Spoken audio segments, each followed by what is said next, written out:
श्री राम यही घनश्याम यही, श्री राम यही घनश्याम यही, प्रभु की महिमा की आरती, पापियों को पाप से है तारती, श्री भागवत भगवान की है आरती, पापियों को पाप से है तारती, श्री भागवत भगवान की है आरती, पापियों को पाप से है तारती, पापियों को पाप से है तारती, पापियों को पाप से है तारती।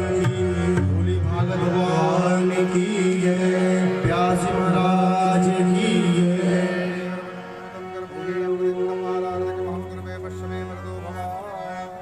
हरि ओम, हरि ओम।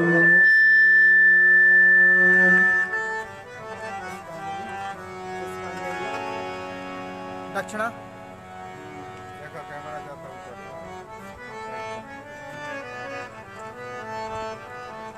ओम जदनेन जन्मय जन्त देवास्तानि धर्माणि प्रथमानि आसन्ना देहनागं महिमानः स्वतन्त्रपूर्वेशाध्याः सन्ति देवाः। ओम एकदन्ताय विद्महे वक्रतुण्डाय धीमहि तन्नो दन्ति प्रचोदयात्।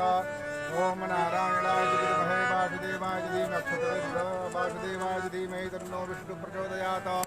ओम महालक्ष्मी च विद्महे विष्णुपत्नी च धीमहि तन्नो लक्ष्मी प्रचोदयात्। नानासुगन्धपुष्पाणि यथा कालोद्भवानि च पुष्पाञ्जलिर्मया दत्ता गृहाण परमेश्वरा। चढ़ादि भगवते श्री पुराण पुरुषोत्तमाय नमः। चरणकमलेषु मंत्र पुष्पांजलिं समर्पयामि। चलिए बैठ कथा सुनिए आराम से।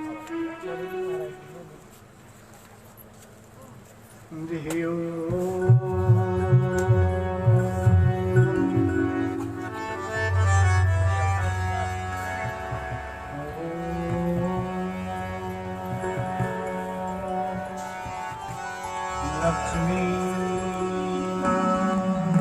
समारंभा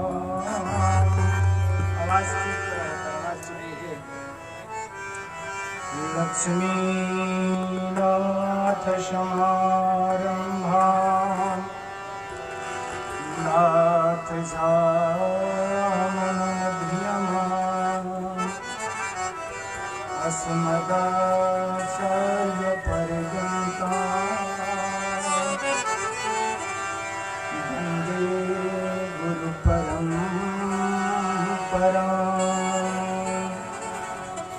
जयति सकल विद्या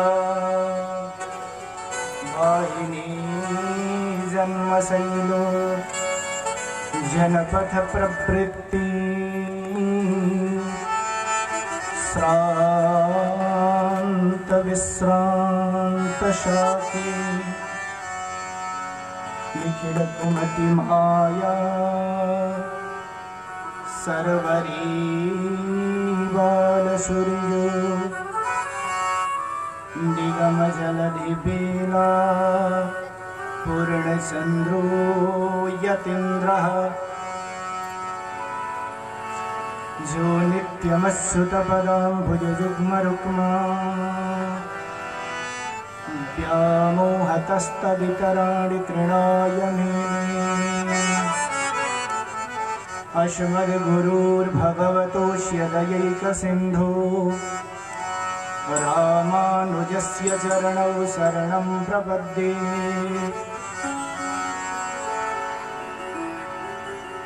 जन्माद्यस्य जतोऽन्वयादितरतश्चार्थे सविज्ञस्वराट् तेने ब्रह्महृदाययादिकवये मुह्यन्ति यत् सूरयः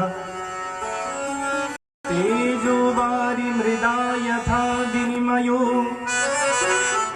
यत्र त्रिसर्गो मृषा धाम्ना स्वेन सदा निरस्तकुहकं सत्यं परं धीमहि।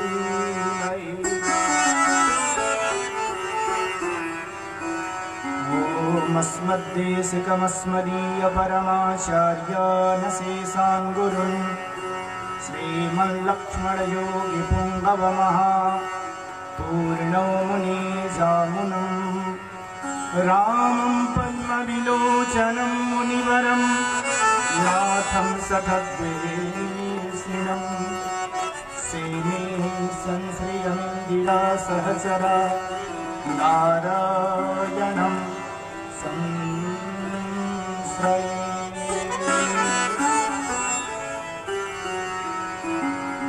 वंशे विभूषितकरा नवनीरदाभात् पीताम्बराधरुणबिम्बफलाधरोष्ठा पूर्णेन्दुसुन्दरमुखाद् अरविन्दनेत्रात् कृष्णात् परं किमपि तत्त्वमहं न जाने। बोल वृंदावन बिहारी लाल की जय। कथा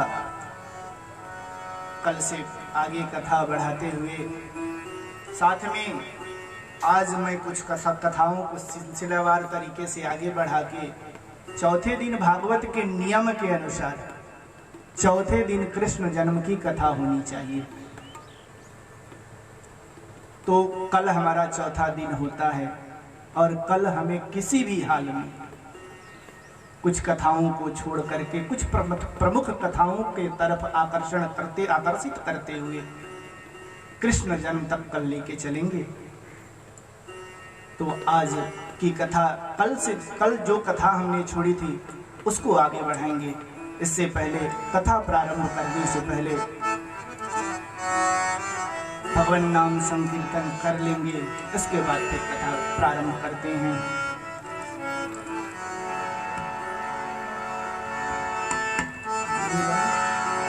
राधे राधे गोविंद,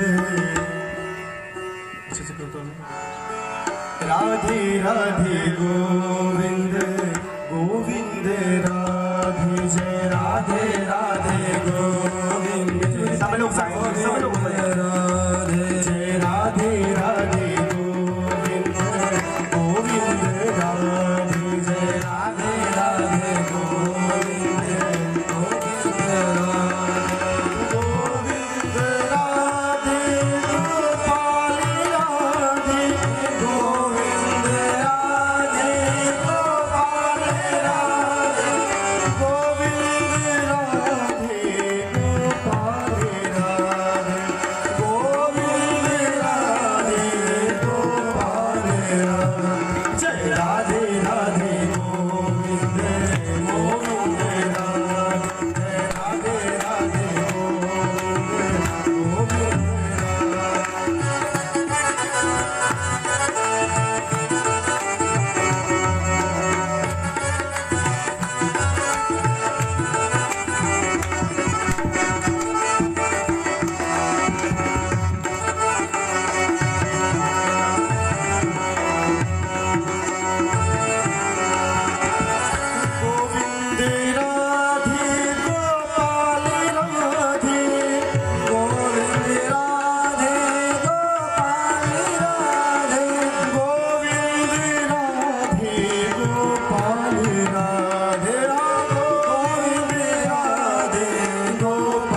श्रीमद् महापुराण की जय, व्यास महाराज की जय। तो कल अश्वत्थामा की कथा पर विराम लग गया भगवत इच्छा से। उसी कथा को आगे बढ़ाते हैं। तो जब उत्तरा के गर्भ में अश्वत्थामा ने ब्रह्मास्त्र का संधान किया तो दौड़ी उत्तरा भगवान के शरण में आई और भगवान से प्रार्थना करने लगे, मित्र पाहि पाहि महाजोगी, हे प्रभु मैं आपकी शरण में हूँ, मेरी रक्षा करें। प्रार्थना किया भगवान से, मेरी मृत्यु हो जाए इसका मुझे कोई गम नहीं है, लेकिन मेरे गर्भ में पल रहे मेरे पुत्र की मृत्यु नहीं होनी चाहिए। मैं मर जाऊं चलेगा, लेकिन मेरा पुत्र नहीं मरना चाहिए। भगवान से प्रार्थना करती है उत्तरा। तो गर्भ में भगवान सुदर्शन चक्र भेज करके उत्तरा की गर्भ की रक्षा करते हैं। इधर इनको पकड़ लिया जाता है, अश्वत्थामा को बंदी बना लेते हैं अर्जुन भीम पांचों पांडव मिलकर के, और घसीटते हुए द्रौपदी के पास लेके आते हैं। अब द्रौपदी के चरणों पर पटक करके अश्वत्थामा को कहते हैं कि बताओ, अब तुम ही बताओ हे पांचाली कि इसे क्या दंड दिया जाए। तो देखिए, पुरुष से हट करके माताओं के हृदय में एक अलग गुण होता है। माताएं बहुत जल्द द्रवित हो जाती हैं, किसी के दुख को देख करके जल्दी ही दुखी हो जाया करती हैं। तो जो घसीटते हुए अश्वत्थामा को देखा द्रौपदी ने, तो उसके मन में बड़ा क्षोभ हुआ। सोचने लगी कि अब तो मेरे पुत्र लौटने वाले हैं नहीं, जैसे मेरे पुत्र हैं ये भी किसी का पुत्र है। तो अर्जुन से कहते हैं कि मुच्यताम मेषा ब्राह्मणो नितराम गुरु, हे अर्जुन इसे छोड़ दो। जैसे मैं अपने पुत्र की मृत्यु पर बिलख रही हूं, इसकी अगर मृत्यु हो जाती है तो उसी तरह इसकी माता भी बिलखेगी। तो मैं ये नहीं चाहती, मैंने जो दुख उठाया अब मैं उसे भूल जाना चाहती हूँ, और उसके बदले में मैं किसी को और कष्ट देना नहीं चाहती। तब अर्जुन ने भगवान के तरफ दृष्टि दौड़ाई, कहा कि प्रभु आप क्या कहते हैं। मन ही मन प्रश्न किया अर्जुन ने, आंखों ही आंखों में बातें हुई। तो भगवान ने कहा कि देखो जो शास्त्र सम्मत है, देखिए इसको बंदी बनाए हैं तो दंड देना है, इसने गलत जघन्य अपराध किया है तो कुछ न कुछ तो दंड देना चाहिए। वैसे पांचाली भी जो बात कह रही है वो भी बात सही है। तो बड़ी चक्कर में पड़ गए। कहा कि देखो मैं तुम्हें निर्देश देता हूँ, ब्राह्मण का दंड क्या है, ब्राह्मण को किस तरह का दंड दिया जाता है। ब्राह्मण को कहते हैं कि वपनम द्रविणादानम स्थान निर्यापणम तथा एसम ही ब्रह्म बंधु नाम बधु नान्योस्तिदैहिका। भगवान ने थोड़ा सा इशारा किया कि वपनम द्रविणादानम, मुंडन करा देना, माने सबसे प्रमुख बात है कि ब्राह्मण की अगर शिखा काट दी जाए तो उसके लिए वो मृत्यु दंड के समान हो जाता है। तो मुंडन कर देना, उस ब्राह्मण का धन छीन लेना, स्थान से देश निकाला दे देना, ये मृत्यु दंड से कम नहीं है, और इससे हट करके ब्राह्मणों का कोई दंड भी नहीं देनी चाहिए। काहे बराही घबराए लगल। बोल वृंदावन बिहारी लाल की जय। तो वपनम द्रविणादानम स्थान निर्यापणम तथा एसम ही ब्रह्म बंधु नाम बधु नान्योस्तिदैहिका। ऐसे अगर इस तरह का दंड ब्राह्मण को दे दिया जाता है तो उसे मृत्यु दंड देने का फल प्राप्त हो जाता है। इसलिए इसी तरह का कोई दंड इसे दिया जाए। तो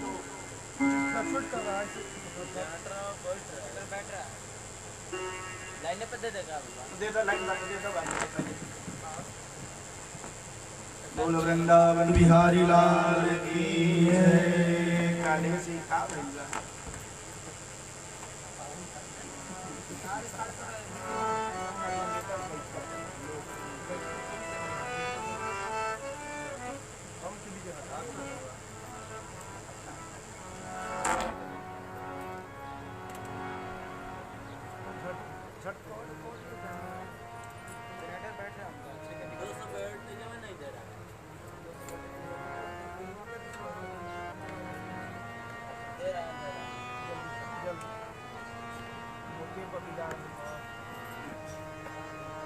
7 बजे से पहले चालू करा दिया जनरेटर लाइन कटे से पहले।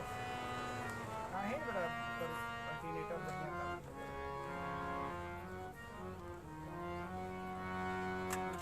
दो बार तो याद है पड़ी 6 साढ़े 6 यही में कट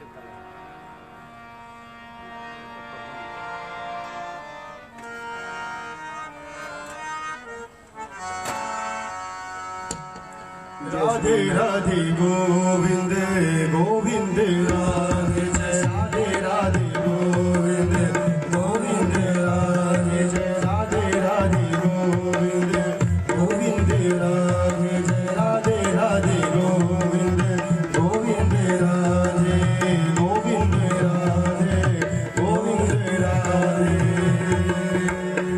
बोल बाकी बिहारी लाल की जय।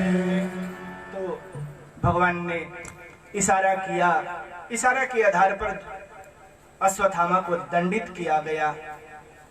इसके बाद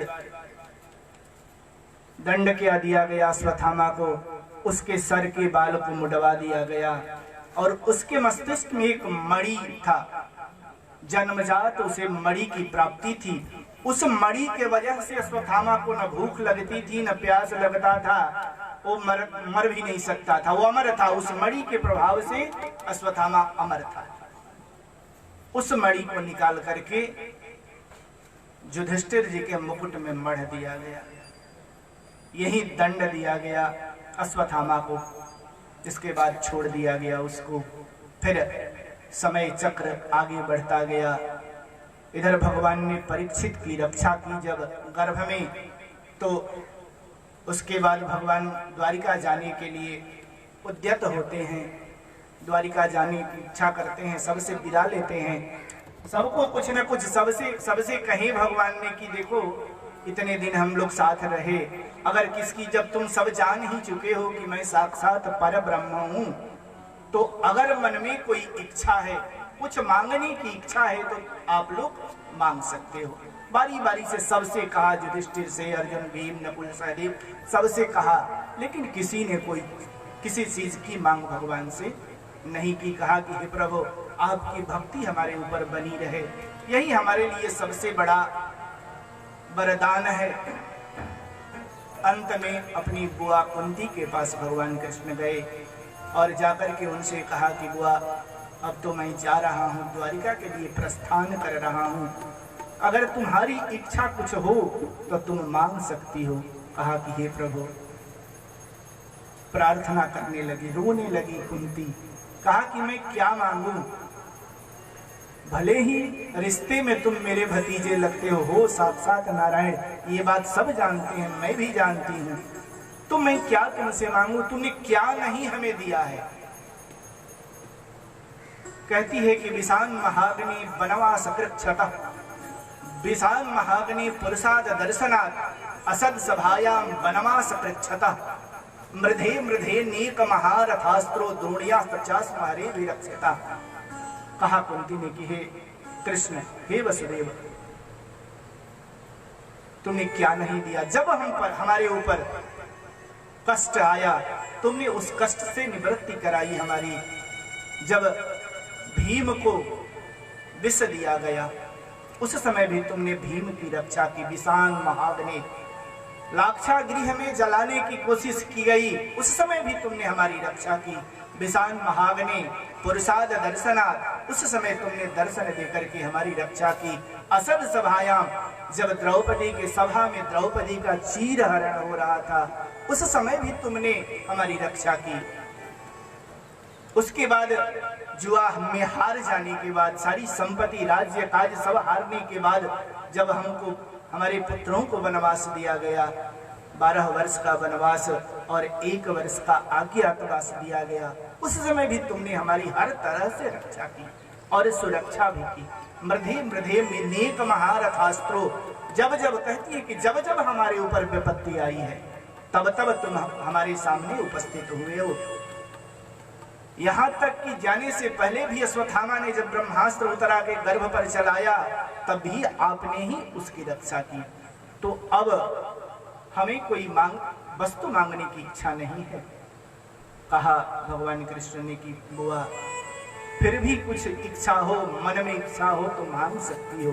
तो कहा कि हे वसुदेव कृष्ण, अगर तुम्हारी इतनी ही इच्छा है कुछ देने की तो कृपा करके हमें विपत्ति प्रदान कर। बताइए, अगर भगवान हमारे पास आए, कहें कि बोलिए आपको हम जो कहेंगे वो देंगे, तो हम क्या मांगेंगे? भगवान से कहेंगे? कोई कहेगा कि विपत्ति हमको दीजिए? लेकिन द्रौपदी कुंती कहती हैं कि हमें विपत्ति चाहिए। विपदा संतु न सस्वत तत्र तत्र जगत गुरु भवतो दर्शनम यत् स्यात् पुनर्भव दर्शनम। इसलिए कहा कि अरे बुआ, सब लोग धन मांगते हैं, राज्य मांगते हैं, बहुत सारी संपत्तियां सब लोग मांगते हैं, लेकिन तुम विपत्ति, भगवान तो सारी बात जानते हैं, ऐसा नहीं है। लेकिन मानवोचित कर्म करना है। एक मानव का धर्म क्या होता है? मानव धर्म पर चलने के लिए, मानव धर्म को सुधारने के लिए ही भगवान का अवतार होता है कि मानव का धर्म क्या है, कैसे रहना चाहिए। भगवान खुद दिखाते हैं कि इस धरती पर मृतलोक पर जो प्राणी जन्म लेता है उसकी मृत्यु निश्चित है, लेकिन उसके बीच के बहुत सारे कर्म हैं और तत्पर होकर के अपने कर्म को करना चाहिए। वो करके दिखाते हैं। 125 वर्ष भगवान कृष्ण धरती पर रहे, लेकिन 125 वर्ष में एक वर्ष भी 11 साल वृंदावन में रहे, वहीं भगवान जो आनंद करनी थी वो कर लिए। उसके बाद जैसे ही 12वें वर्ष में प्रवेश किया भगवान ने, उसके बाद भगवान को एक दिन के लिए भी चैन नहीं था, शुरू से लेकर अंतिम तक, माने महाप्रयाण तक, जब तक भगवान चले नहीं गए। मात्र 11 वर्ष उनको सुख था। जब तक ब्रज में थे, यशोदा मैया के आंगन में खेल रहे थे, उस समय तक। उसके बाद की कोई सुख उनको प्राप्त नहीं हुआ। तो वो दिखाते हैं, दर्शाते हैं कि देखो मानव को कैसे रहना चाहिए। तो वही कहती है कि हे प्रभु, जब जब हमारे ऊपर विपत्ति आई आपने हमारी रक्षा की, इसलिए अगर बहुत प्रसन्न हो तो हमें विपत्ति प्रदान करो, ताकि विपत्ति जब हमारे ऊपर आती है तो हम आपको याद करते हैं और आप उपस्थित होकर के हमारी विपत्ति को समाप्त करते हो। इसलिए विपत्ति दोगे तो तुम्हें याद करने का समय रहेगा। अगर सुख, बहुत सुख दोगे तो शायद भूल जाएं। हम लोग आपको कहा भी गया है कि सुख में सुमिरन सब करे, दुख में करे न कोई, और दुख में जो सुमिरन करे तो सुख काहे, सुख में जो सुमिरन करे तो दुख काहे को होई, ऐसा कहा गया है। इसलिए देखिए, दुख में भगवान को स्मरण करना चाहिए और सुख में भी। दुख में कष्ट है तो कहते हैं क्या प्रभु हमने क्या ऐसा गलती काम कर दिया। देखिए, इस धरती पर हम जन्म लेते हैं तो अपने पूर्व कर्मों का फल भोगते हैं। पिछले जन्म के कर्म को जीव भोगता है, और इस जन्म में भी अगर हम अपना कर्म नहीं सुधारते हैं तो फिर अगला जन्म भी हमारा बिगड़ जाता है। इसलिए इस जन्म में भगवान ने बार-बार, भगवान हम जीवों को बार-बार धरती पर भेजते हैं। किस लिए? पाप, अपनी पाप से जो कमाई हुई संपत्ति है उससे मुंह हटा करके कि बार-बार तुम्हें जन्म दिया जा रहा है, बार-बार गर्भ का कष्ट दिया जा रहा है कि तुम सुधर जाओ, तुम्हारा जो कर्म है उस कर्म को करो। ये भगवान इसीलिए बार-बार जन्म देते हैं।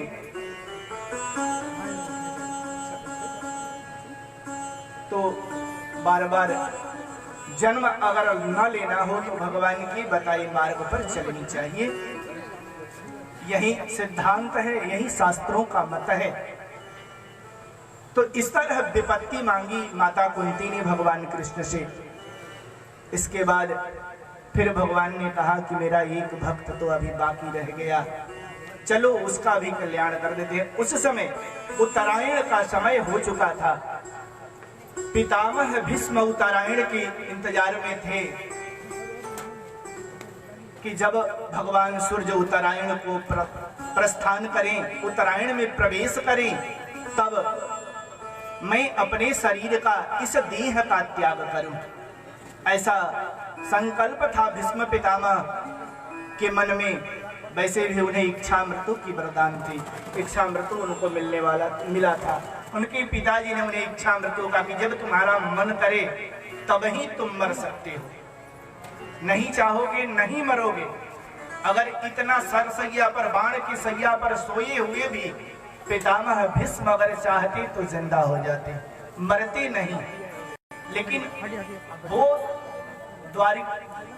हस्तिनापुर को सुरक्षित देखना चाहते थे, और जब पांडवों के हाथ में राजकाज आया तो उनके मन को संतोष हुआ कि चलो अब हस्तिनापुर धर्म के हाथ में है। अभी तक हस्तिनापुर अधर्म के हाथ में था, अब धर्म के हाथ में है। इसलिए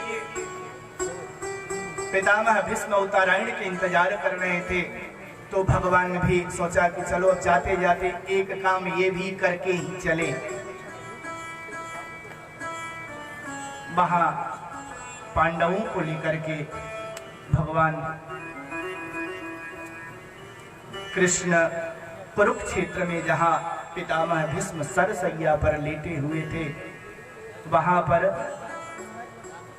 जाकर के उनके सामने उपस्थित हुए। वहां पर बहुत से लोग उपस्थित हुए, जो बचे थे महाभारत युद्ध में वो सब वहां उपस्थित थे। वहां जाकर के कहा भगवान कृष्ण ने कि देखो युधिष्ठिर, तुम पितामह से राजकाज के नियमों को पढ़ लो, इसके बाद आगे की बात मैं बताऊंगा।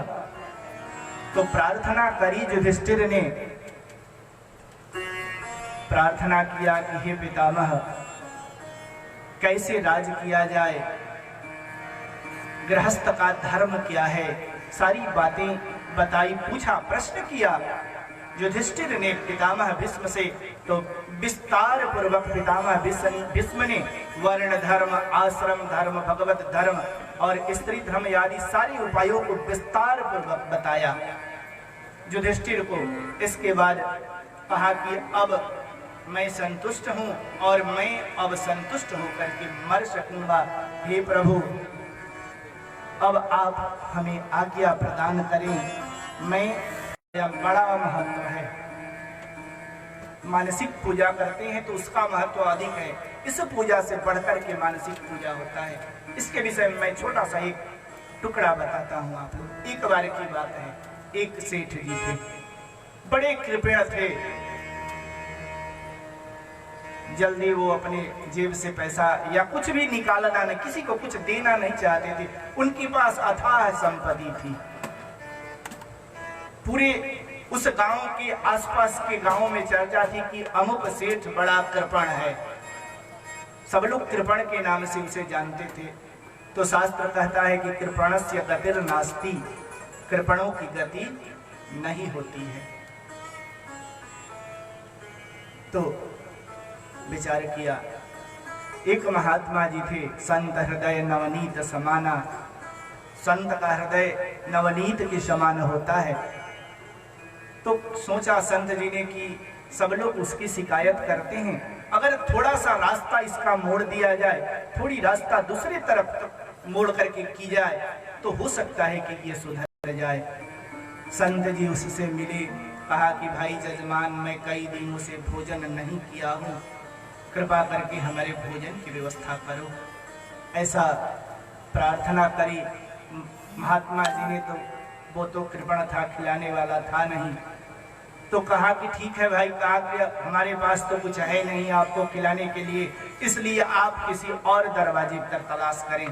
तो कहा संत जी ने कि देखो भाई, संत का दर्शन खाली तो जाता नहीं है। अब मैं तुम्हारे दरवाजे पर आ गया हूं तो तुम खिलाओगे नहीं तो मैं फिर भी तुम्हें कुछ दे करके जाऊंगा। तो कहा कि क्या देना चाहते हो? वो सोच लिया सेठ की, लगता है कि महात्मा जी के पास पूरा धन है, वो हमें दे देंगे। वो तो बड़ी प्रसन्न हुआ मन से कि हाँ महाराज, जल्दी हमको प्रदान करें, क्या देना चाहते हैं। तो कहा कि कुछ देना नहीं, लेकिन कुछ बताना जरूर चाहता हूँ। देखो, ऐसे तो तुम पूजा करोगे नहीं, भगवान की भक्ति तो तुमसे होगी नहीं, इसलिए कि भक्ति करने के लिए भी अर्थ की आवश्यकता है। आज के जमाने में अर्थ के बिना कोई काम संभव नहीं है। अर्थ का मूल अर्थ ही होता है धर्म कार्य करना। अर्थ का प्रयोजन कल बताया था मैंने कि अर्थ का प्रयोजन धर्म है, अर्थ का प्रयोजन भोग नहीं धर्म है। तो तुम दोगे नहीं, इसलिए मैं जो बताता हूँ ध्यान पूर्वक सुनो। भगवान की पूजा तुम्हें करनी है। कहा कि महाराज हमारे पास कुछ है नहीं, तो भगवान की पूजा मैं कैसे करूँगा? कहा कि नहीं, किसी चीज की आवश्यकता नहीं है। हमारे ठाकुर जी है ना कि पत्रम पुष्पम फलम तोयम जो में भक्त्या प्रयक्षति। हमारे ठाकुर जी का स्वरूप है कि पत्रम पुष्पम फलम तोयम। अगर पत्ता है, तुलसी जी का एक पत्ता चढ़ा दो, हमारे ठाकुर प्रसन्न हो जाते हैं। पत्रम नहीं है तो कहीं से एक फूल ला करके उनको समर्पित कर दो, अनन्य भाव से उस फूल को समर्पित कर दो, तो हमारे ठाकुर रीझ जाते हैं। और नहीं, अगर थोड़ी अधिक क्षमता है तो कुछ फल ही ला करके भगवान को भोग लगा दो, तो ठाकुर प्रसन्न हो जाएगा। उससे भी नहीं बनता है तो कम से कम एक आचमनी जल तो तुम चढ़ा ही सकते हो, इतना तो कर सकते हो, तो उससे भी ठाकुर प्रसन्न हो जाता है। लेकिन इसमें से तुम्हें कोई काम करना नहीं है। कहा संत जी ने उस सेठ जी से कि इसमें से कोई काम ना, तुम्हें फूल चढ़ाना है न अक्षत चढ़ानी है। वैसे भी आज के जमाने में क्या होता है, पहले दिन बताया था ना कि जब भक्ति में गुजारा करने लगते हैं तो क्या होता है, बताया था हमने। तो वही तो गुजारा है। आज क्या होता है, माता जी लोग जाली लोग काली जी के पूजा करें, गुड़ अक्षत काली जी के कपार पर चढ़ा दी लोग, हाथाना कही लोग कि एक मोटरिए माई हमरा के दे दो, तो बताई कहाँ से मिली? संभव है? पुत्र दे दो, धन दे दो, नौकरी हमरा लड़का के नौकरी लगा दो, हे माई तारा के लुगा चढ़ाई, लेकिन पहले अछते गुड़ चढ़ाई। बोल वृंदावन बिहारी लाल की जय। तो ऐसा नहीं, गुजारा नहीं होनी चाहिए। तो कहते हैं संत जी कि तुम्हें इसमें से कुछ नहीं करना है, न पत्र चढ़ाना है, न पुष्प चढ़ाना है, न फल चढ़ाना है, न जल चढ़ाना है, तुम्हें ये सब चीजें नहीं चढ़ानी है। बस इतना करो कि तुम मन में ठाकुर का ध्यान करो, अपने नेत्रों को बंद करो और अपने हृदय में भगवान के स्वरूप को धारण करो, और धारण करके मन से विचार करो कि हे प्रभु, मैं आपको जल चढ़ा रहा हूँ, जल से स्नान करा रहा हूँ, दूध से स्नान करा रहा हूँ, फल चढ़ा रहा हूँ। सिर्फ मन से विचार करने की बात है। ठाकुर जी की मोहिनी मूर्त को अपने हृदय में धारण करो। तो कहा सेठ की ये तो सबसे बढ़िया पूजा है, इससे बढ़िया इस दुनिया में कोई पूजा ही नहीं है। उसके मनोनुकूल पूजा हो गई, एक पैसा लगना हिंग लगे न फिटकरी रंग भी चोखा होए। तो रंग चोखा हो गया, हिंग फिटकरी लगनी नहीं। तो कहा कि ठीक है महाराज, आपके बातों को मैं याद रखूंगा, कल से मैं पूजा प्रारंभ कर दूंगा। ऐसे ही पूजा करना सेठ जी प्रारंभ किए। क्रमवार तरीके से पहले ठाकुर जी को ध्यान करते हैं, इसके बाद जल से स्नान कराते हैं, पंचामृत से स्नान कराते हैं, इसके बाद सूत्र चढ़ाते हैं, सूत्र के बाद जनेऊ धारण कराते हैं। इस क्रम से प्रत्येक दिन मन में वो सेठ जी करने लगे। ऐसे करते करते धीरे धीरे भगवान की छवि उनके हृदय में स्पष्ट होने लगी।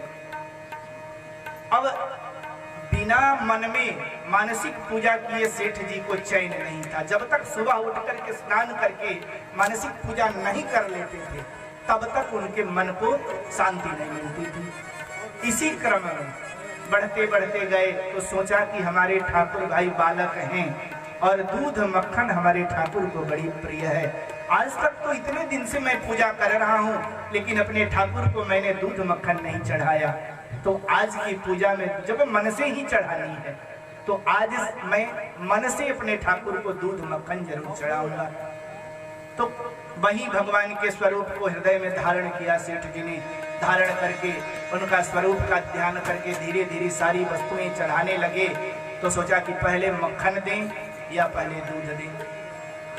तो सोचा कि चलो पहले दूध में चीनी मिलाकर के उसे मीठा कर देते हैं, तब तक ठाकुर को मक्खन का भोग लगा लेते हैं। तो ठाकुर जी को सेठ जी ने मन में मक्खन का भोग लगाया, कहा कि हे प्रभु ये मक्खन है, आप इसे ग्रहण करो। ठाकुर जी ने ग्रहण किया। इसके बाद चीनी मिलाने के बाद कहा कि अब प्रभु आपका दूध भी तैयार है। जब चीनी मिलाने की बारी थी, उस समय जब सेठ जी चम्मच से चीनी डाल रहे थे दूध में, तो वहां उनकी कृपणता हावी हो गई। जैसे ही एक चम्मच के बाद दूसरा चम्मच लगाया, कहा नहीं तो अधिक चीनी हो जाएगा, रखने दो इसके, रहने दो। तो ठाकुर जी ने हाथ पकड़ लिया, कह रहे नहीं भाई सेठ जी पूरी चीनी डालो इसमें। बोल वृंदावन बिहारी लाल की जय। तो सेठ जी मानसिक पूजा में भी अपनी कृपणता दूर नहीं कर पाए। तो कभी भी गुजारा भक्ति में नहीं करनी चाहिए। वही कहते हैं कि हे प्रभु मेरे पास तो कुछ है नहीं। विष्णु पितामह जी कह रहे हैं, उसी बात पर यह कथा हमको याद आ गई। मेरे पास तो है नहीं, लेकिन फिर भी मैं आपको कुछ देना चाह रहा हूँ। वैसे भी आपकी प्रवृत्ति है पत्रम पुष्पम फलम तोयम जो भी भक्तिया प्रयच्छति। जो हमारे भक्त के पास है, जो हमें उपस्थित कराता है भक्त, मैं उसी से संतुष्ट हो जाता हूँ और मनोभिलषित कामना पूरी करता हूँ अपने भक्त का। ठाकुर जी कहते हैं। वैसे भी गीताकार भगवान कहते हैं कि सर्वधर्मान परित्यज्य मामेकं शरणं व्रज अहं त्वां सर्वपापेभ्यो मोक्षयिष्यामि मा शुचः। कहते हैं कि सभी धर्मों को छोड़ करके एक मेरे शरण में आओ। तो मेरे शरण कहने का अर्थ है कि आपके जो इष्ट हैं, आप जिसको पूजते हैं मन से, आप जिसको अपना इष्ट देव मानते हैं, उनकी पूजा करो। उनमें आस्था होनी चाहिए, उनमें अपना सब समर्पित कर दो। तब कि सर्वधर्मान परित्यज्य, सभी धर्मों को छोड़ करके किसी धर्म के तरफ जाने की आवश्यकता नहीं। सर्वधर्मान परित्यज्य, एकमात्र मेरी शरण में आओ। अहम त्वाम सर्व पापेभ्यो, मैं तुम्हें सभी पापों से मुक्त करके अभय प्रदान करूंगा। अभय कहने का अर्थ है कि मोक्ष प्रदान करूंगा। ठाकुर जी मोक्ष प्रदान कराते हैं अपने भक्त को। तो विश्व पितामह जी प्रार्थना करते हैं। कई श्लोकों में प्रार्थना करी है विश्व पितामह जी ने कि यति मतिरपकल्पिता वितृष्णा भगवती सात्वत पुंगवी विभूम्नि स्वसुखमुपगते क्वचिद् विहर्तुं प्रकृतमुपेयुष यद्भव प्रवाह त्रिभुवन कमनं तमालवर्णं रविकर गौरवराम्बरं दधानि। कई श्लोकों में प्रार्थना करते हैं पुष्पागरा, जैसे हम भगवान को पुष्पांजलि अर्पित करते हैं ना, उस स्वर पर ये चलता है। भरत जी गाइएगा। ये श्लोक इतिमति रूपकल्पिता वितृष्णा भजन की बात नहीं है। इतिमति रूपकल्पिता वितृष्णा ये हम पूछ रहे हैं। बोल वृंदावन बिहारी लाल की जय। भागवत जी के श्लोक के लिए चलिए ठीक है, कोई बात नहीं, चलिए। तो इस तरह कहते हैं कि हे प्रभु और तो कुछ नहीं है, मेरी एक पुत्री है, मैं अपनी पुत्री आपको समर्पित करना चाहता हूँ। विचार करने की बात है कि भीष्म पितामह तो अखंड ब्रह्मचर्य व्रत का धारण करने वाले थे। अखंड ब्रह्मचर्य में दो ही लोगों का नाम आता है। वैसे तो बहुत ब्रह्मचर्य हैं, कहा जाता है, शास्त्रों में बहुत लोगों का वर्णन है, लेकिन और लोगों में शंका है। लेकिन दो जो ब्रह्मचारी हैं उनमें कहीं 1% की शंका नहीं है। पहला भीष्म पितामह और दूसरा हनुमान जी। इन दो लोग के सिवा जितने भी ब्रह्मचारी हैं कहीं न कहीं उनमें दाग है, पहले हो या बाद में हो जाए। तृष्णा तो चौथे पन बीतने के बाद ही, चौथे पन में प्रवेश करने के बाद तृष्णा अधिक प्रभावित करती है। ऐसे बहुत से कथा आप लोग देखे होंगे, बहुत लोगों के विषय में सुने होंगे। तो कहते हैं कि मेरी एक पुत्री है, मैं वो पुत्री आपको देना चाहता हूँ। हे रविकर, हे त्रिभुवन कमनम कमाल वर्णम, माने सांवरे सलोने, हे भगवान कृष्ण, हे त्रिभुवन के रक्षक, हे त्रिभुवनपति रविकर गौर वरान वरम दधाने। इस तरह कई श्लोकों में कहा कि इस हे प्रभु आप तो कहा कि ठीक है भाई, मैं आपकी विनती को स्वीकार करता हूं, तो मैं ग्रहण करता हूं। आप जो हमें प्रदान करना चाह रहे हैं मैं उसे ग्रहण कर रहा हूं। तो कौन सी पुत्री प्रदान किया पितामह भीष्म ने? कहते हैं कि इति मति रूप कल्पिता विभूषणा, मेरी क्या है? मति रूपी पुत्री है। कहने का अर्थ है कि इति मति रूप कल्पिता विभूषणा भगवती सात्वत पुंगवे विभुम्ने, मति रूपी जो मेरी पुत्री है। मैं यही कहना चाहता हूं कि हे प्रभु हमारी मति का हरण करने और अपनी चरणार बिंदु में हमेशा ऐसे हमारी मति को निर्मल करें कि वो हमेशा आपकी चरणार बिंदु में अनुराग रखे और किसी तरफ वो आकर्षित न हो पाए। वही मेरी पुत्री है, वही मैं आपको प्रदान करना। तो भगवान ने तथास्तु कह दिया और तथास्तु कह करके भगवान से पुनः प्रार्थना करी भीष्म पितामह ने। और इसके बाद पितामह भीष्म परम धाम को प्रस्थान कर गए।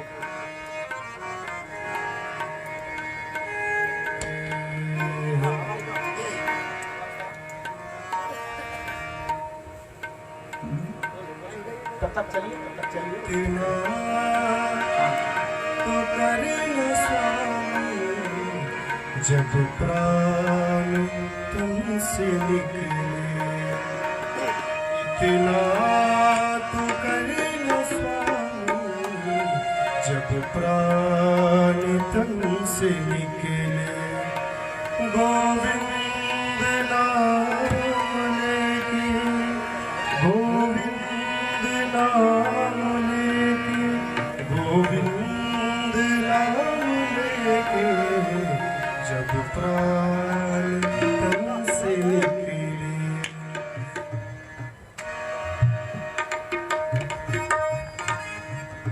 इतना तो करें स्वामी जब प्राण तन से निकले। इतना तो करें स्वामी जब प्राण तन से निकले। गोविंद नाम लेके,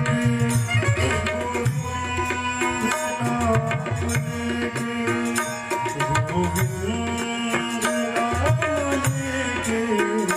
जब प्राण तन से निकले। इतना तो करें स्वामी जब प्राण तन से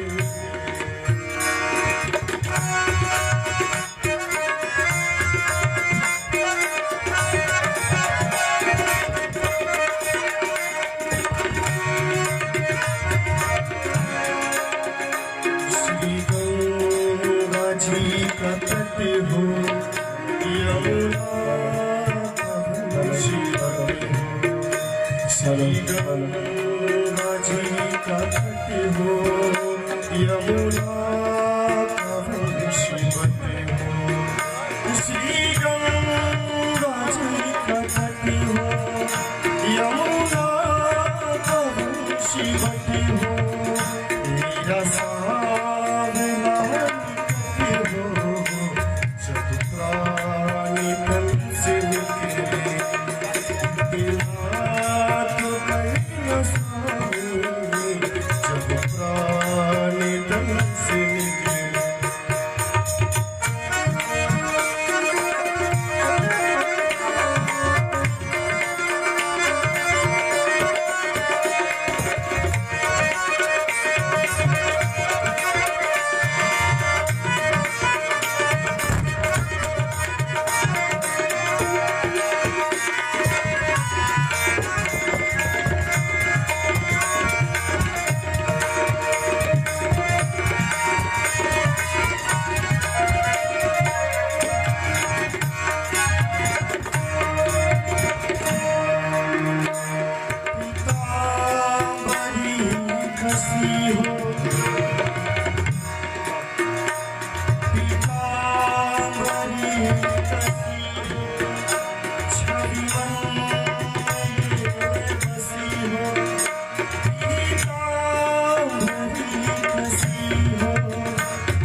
वृंदावन स्थल हो, मेरे मुख में तुलसी दल हो।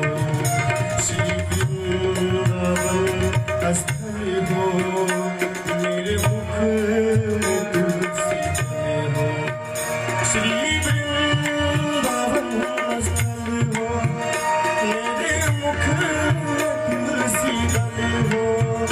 विष्णुचर का जल हो, जब प्राण तन से निकले, इतना तो कहीं न स्वामी, जब प्राण तन से निकले।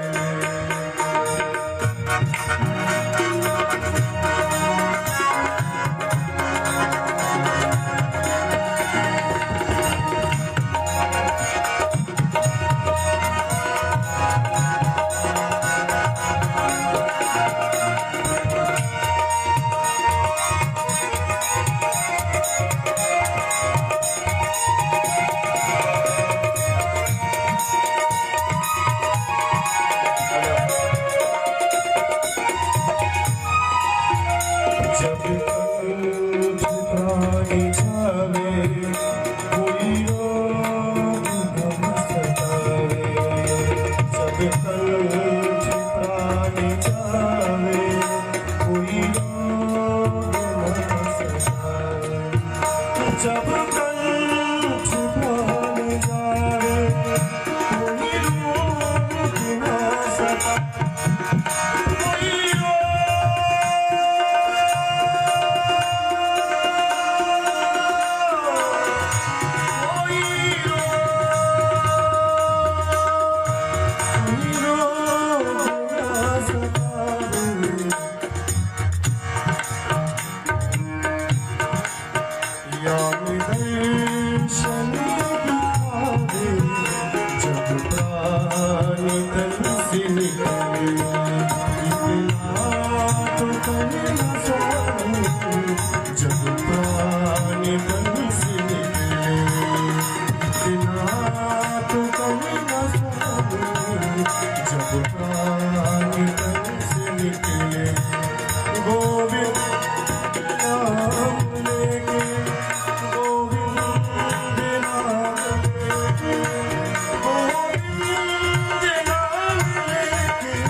बिहारी लाल की बोल वृंदावन बिहारी लाल की जय। तो इस तरह भगवान से प्रार्थना करके भीष्म पितामह महाप्रयाण को प्रस्थान किए। इसके बाद युधिष्ठिर जी को राज्य तिलक देकर के राजभार उनके कंधों पर सौंप कर भगवान कृष्ण मथुरा के लिए प्रस्थान कर, द्वारिका के लिए प्रस्थान कर गए। वहां गए और जाकर के यथायोग अपने सभी बंधु बांधवों से मिले भगवान, और सबको जिसको आशीर्वाद देना था आशीर्वाद दिया, जिनको कुछ और देना था उनको कुछ और दिया। मैंने बड़ी प्रेम से सही स्नेह के साथ भगवान कृष्ण अपने स्नेही जनों से मिले।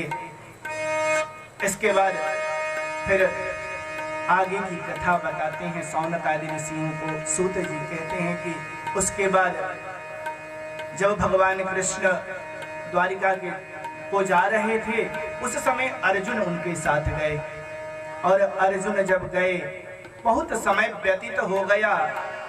इधर परीक्षित जी का जन्म भी हो चुका था। अर्जुन वापस नहीं आए और प्रत्येक दिन कुछ न कुछ अपशगुन होते जा रहे थे। अब अपशगुनों को देख करके युधिष्ठिर जी के मन में बड़ा क्षोभ हुआ।